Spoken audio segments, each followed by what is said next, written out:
Did you know that Victorian quarantine ships killed more people than the diseases they were meant to stop? In the 1800s, British authorities anchored floating death traps in harbours across the empire. These quarantine vessels had mortality rates exceeding 50% among passengers.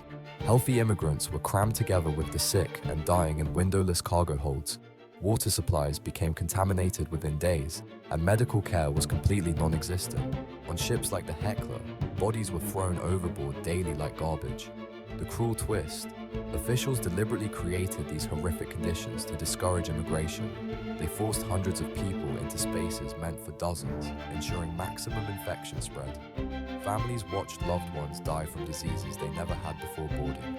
Instead of containing outbreaks, these floating morgues actually spread epidemics to port cities. Quarantine became worse than useless. It became a weapon of social control. The very system designed to protect public health became its greatest threat.